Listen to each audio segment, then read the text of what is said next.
Relatos de los Invencibles de América. A continuación, Álvar Núñez Cabeza de Vaca por Jesús Ángel Rojo. Hola amigos, hoy vamos a hablar de un héroe que en su increíble exploración de 11.000 kilómetros desde la Florida hasta el actual México, pasó por una cadena de calamidades y desgracias que solo aportaron más grandeza a su increíble hazaña. Estamos hablando del primer caminante europeo de los Estados Unidos, del genuino, del único Álvar Cabeza de Vaca.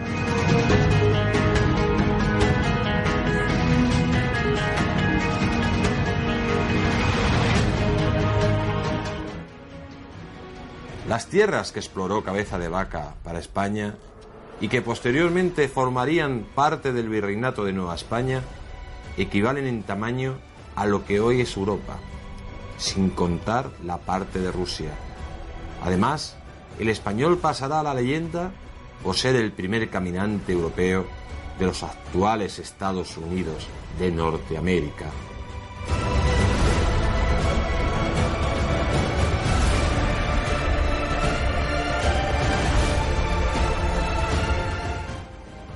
Así nos describe la gesta de Cabeza de Vaca el escritor Fernando Martínez Lainez. Hay personas que están hechas de una pasta especial, hombres a los que el infortunio, el hambre, la sed, la soledad o la enfermedad no merman en absoluto su capacidad de resistencia y parecen dotados de una voluntad de hierro hasta extremos casi humanos. De estos seres extraordinarios, ninguno hay, seguramente, que pueda equipararse a Álvar Núñez Cabeza de Vaca, el primer caminante de América y el primer hombre blanco que recorrió el territorio que hoy constituye los Estados Unidos de América.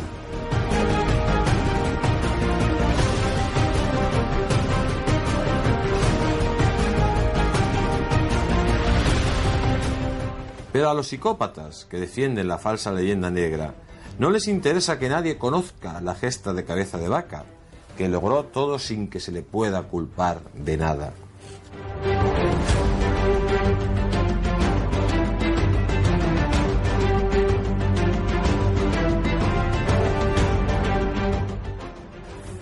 La leyenda de su apellido y su estirpe empieza con Martín Alhaja, el humilde cabrero gracias al cual se venció en la batalla de las Navas de Tolosa. De familia ilustre, nació en 1492 en Jerez de la Frontera.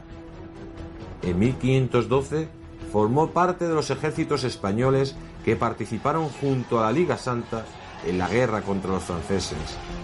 Posteriormente sirvió a las órdenes de Bartolomé de Sierra y don Alonso de Carvajal en las campañas de Italia.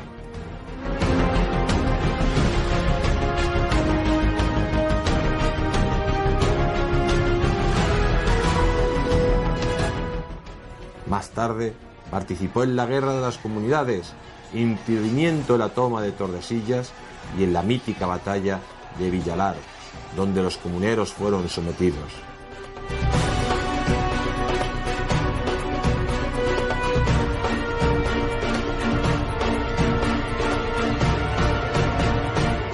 En 1522 combatió en la batalla del Puente de la Reina, donde se aplastó a los franceses en Navarra.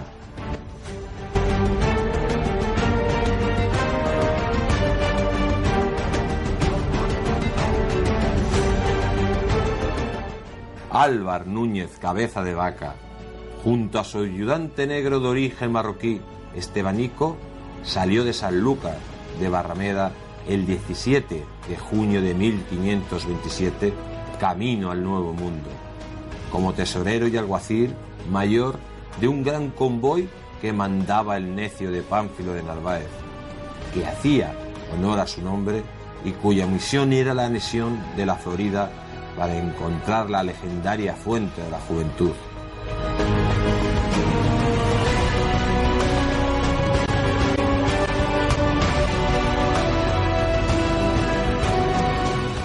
A pesar de que la expedición estaba muy bien organizada desde el punto de vista logístico, la empresa sufrió tormentas, deserciones enfermedades y otras dificultades en el Caribe, y más concretamente en La Española y Cuba, hasta que por fin llegan a la bahía de Tampa el 18 de abril de 1528 con solo la mitad de la tripulación y prácticamente sin alimentos.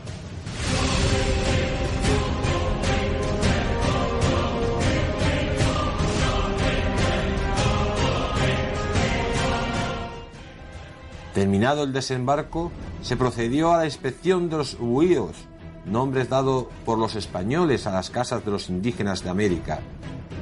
Con gran decepción, los españoles comprobaron que no había ningún tipo de alimento en ellas. Sin embargo, en Aguas Claras, los indios les indicaron que las riquezas estaban hacia el norte, concretamente en la provincia de los Apalaches, en Tallahassee.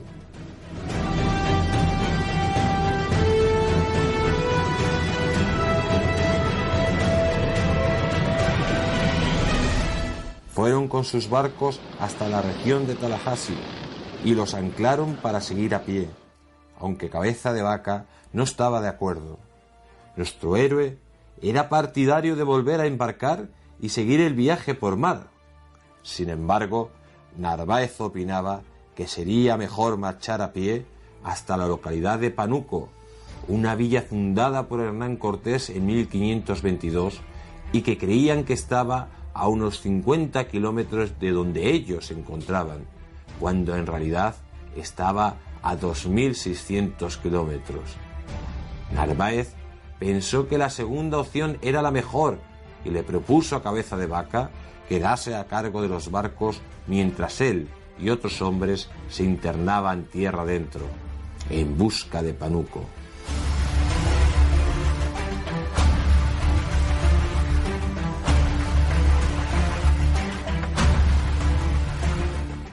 Pero el andaluz se negó, argumentando lo siguiente: «Mas quiero aventurarme al peligro y pasar por lo que los demás pasen, que no encargarme de los navíos y dar ocasión a que se pudiese decir que me quedaba por temor y quedase mi honra en disputa, y más quiero aventurar mi vida que poner mi honra en esta condición».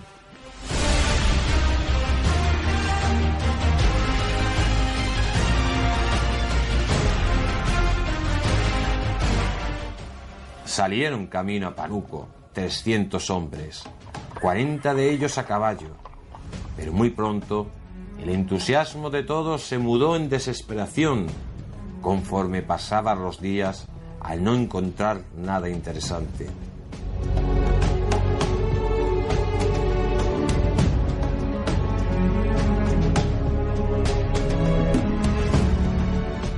Consiguieron llegar al lugar que los indios llamaban Apalache, donde esperaban encontrar las ansiadas riquezas que, al fin y al cabo, eran el objeto de la expedición. Sin embargo, una vez más, volvió a reinar la decepción, pues, además de unas cuantas casas de paja, lo único que allí había en abundancia era maíz. Por si esto fuera poco, sufrieron el ataque de los indígenas, aunque pudieron contrarrestarlo.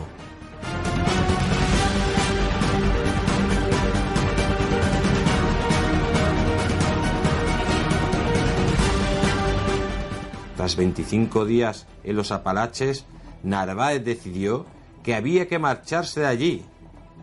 Castigados y con nada que llevarse a la boca, los aventureros volvieron a la bahía de Tampa, donde no hallaron sus barcos.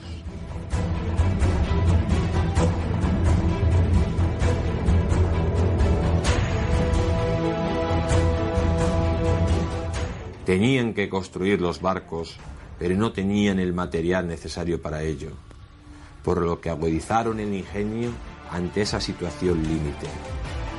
Utilizando la típica imaginación hispana, fabricaron las herramientas que necesitaban después de fundir toda clase de objetos de hierro que tenían a mano, como estribos y espuelas. También hicieron velas con sus ropas y, en cuanto a la madera, no tuvieron ningún problema, ya que a su alrededor había gran cantidad de árboles.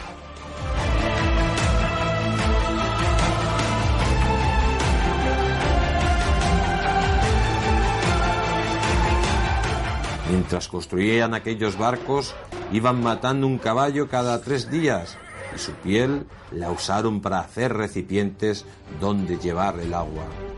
El 22 de septiembre de 1528, 250 hombres salieron de Bahía de Caballos en 5 naves rudimentarias.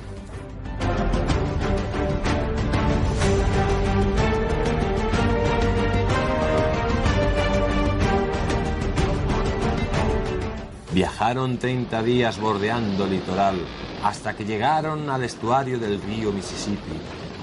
Las terribles tormentas separaron las embarcaciones y la barca de Cabeza de Vaca terminó en la isla de Galveston, que él denominó como Isla de Mal Lado, que quiere decir Isla de la Mala Suerte.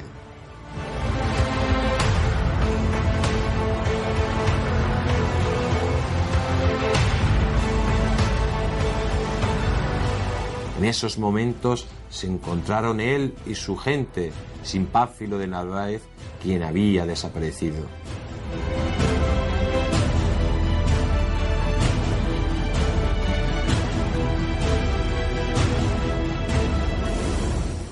Así nos relata esta situación Juan Sánchez Galera. Los indios los habían hecho esclavos. No eran más que 4 y se encontraban en un punto tal de desesperación que ya solo esperaban la muerte. Pero los convirtieron por la fuerza en médicos y como quiera que fuese curando a los indios, de la noche a la mañana, Álvar dejó de ser esclavo para convertirse en líder de la tribu.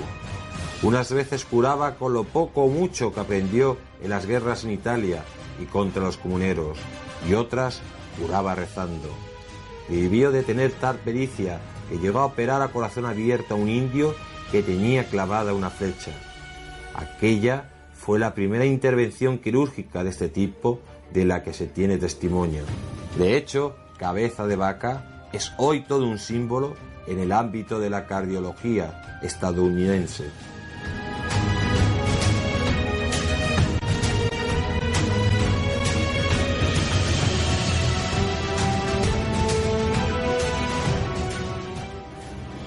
Después de 6 años en los que Cabeza de Vaca planeó una y otra vez la fuga, nuestro héroe logró escapar de los indígenas junto al otro español que quedaba en la isla, Lope de Oviedo. Los dos caminaron siempre hacia el oeste hasta que se adentraron en una zona de extensas praderas que parecían no tener fin y que estaba habitada por inhóspitas tribus como los Sioux, donde vieron por primera vez grandes manadas de bisontes o cíbolos, por lo que Lope de Oviedo decidió darse la vuelta.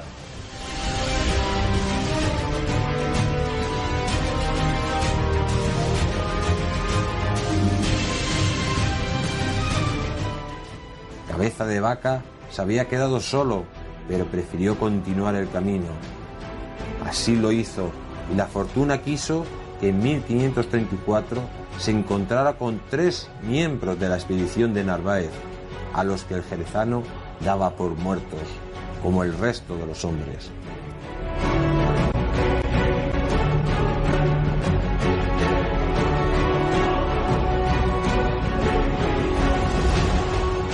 Se trataba de Andrés Dorantes, Alonso del Castillo y Estebanico el Negro.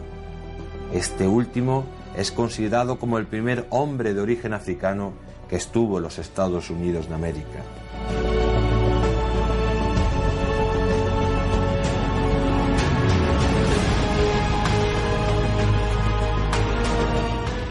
De los 600 hombres iniciales, 8 años después solo sobrevivían 4.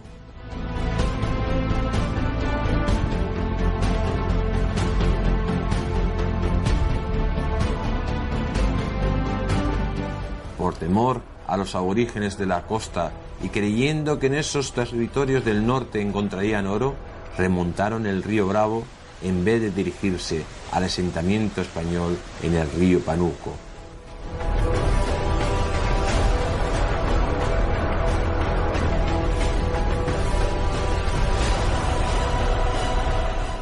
Atravesaron la zona meridional de Texas pasaron el Río Grande cerca de la actual ciudad del Paso y tras cruzar los actuales estados mexicanos de Culiacán y Chihuahua y Sonora, tropezaron con unos soldados dirigidos por el capitán Álvarez, quien en mayo de 1536 los llevó a Culiacán y más tarde a Ciudad de México, donde fueron acogidos por el virrey Antonio de Mendoza y por Hernán Cortés con todos los honores.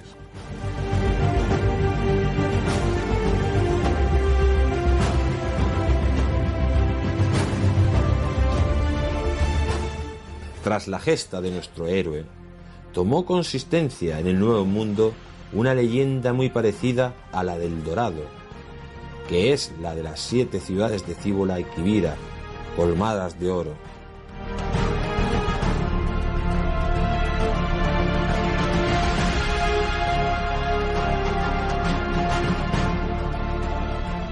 Los 4 sobrevivientes de la expedición conversaron en México acerca de urbes colmadas de oro que campañas posteriores, como fueron las de Marco de Niza o Vázquez de Coronado, pretendieron encontrar.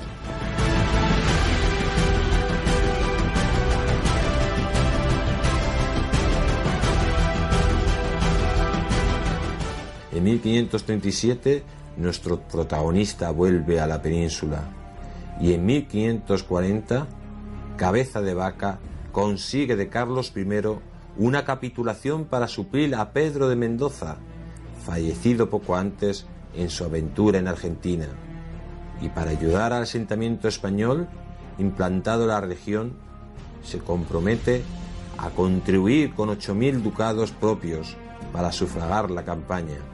A cambio, Carlos I lo designó capitán general, gobernador y adelantado de la zona del Río de la Plata.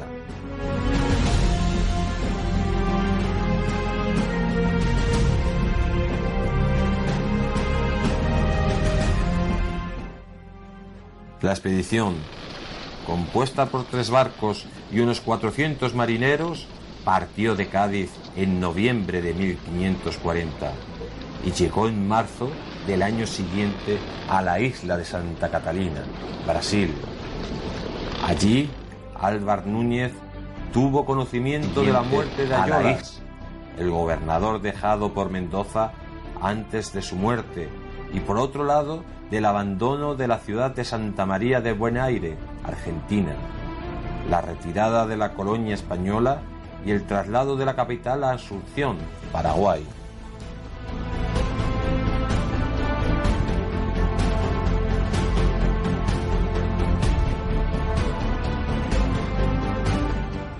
Decidió entonces, tras mandar pequeñas expediciones de reconocimiento, llegar por tierra hasta Asunción, siguiendo el camino que había inaugurado el portugués Alejo García 15 años antes.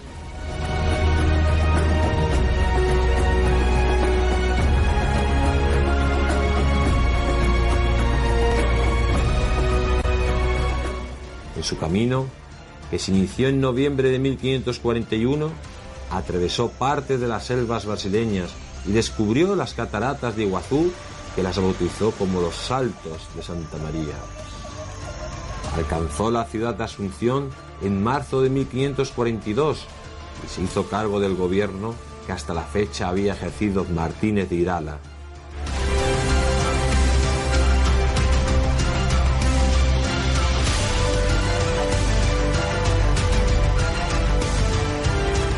Durante su gobierno en Paraguay, llegó a tratos con los indios guaraníes para apaciguar la región y mantener bajo control los clanes indígenas más conflictivos. Y a pesar de que fracasó en su intento de repoblar Buenos Aires y de adentrarse por la región del Chaco, subió por la ribera del río Paraná y constituyó en 1543 el Puerto de los Reyes.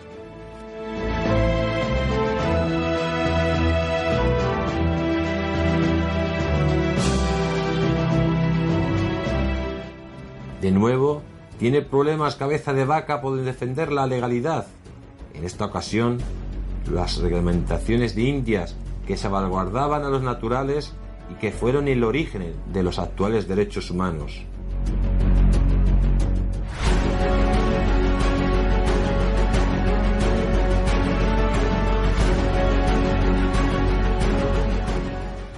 En esos instantes, Asunción era una ciudad sin ley y nuestro héroe se enfrentaba contra la prueba más difícil de su vida. Allí se habían amotinado los oficiales del rey junto a la banda de Martínez de Irala, que ansiaba a toda costa el poder en la región del Río de la Plata.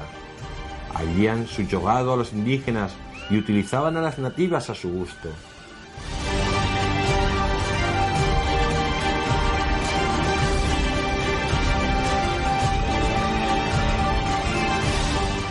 Pero Cabeza de Vaca llevaba clara intención de hacer justicia. Una vez que acabó con el caos, pensó en ajusticiar a los líderes de la insurrección, pero cometió el error de indultarlos y poco después estos miserables lo acusaron de querer hacerse monarca y de querer crear un reino independiente.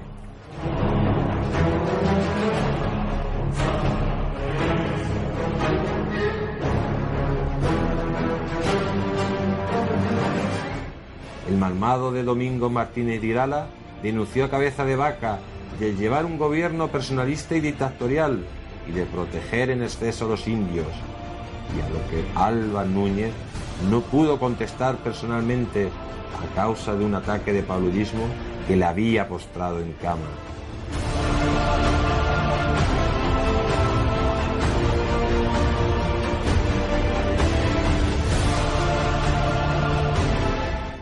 Así fue apresado, juzgado y encarcelado durante 10 meses, al cabo de los cuales fue expulsado a España, zarpando de Asunción al bordo del barco llamado El Comunero en marzo de 1545.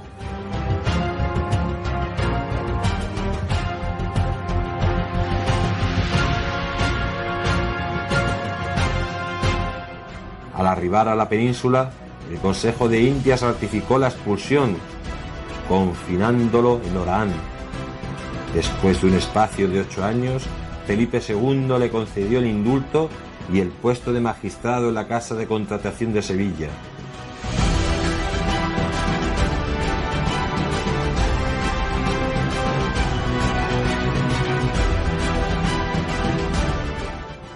Los últimos años de su existencia los pasó como prior de un claustro sevillano, donde, según se dice, falleció.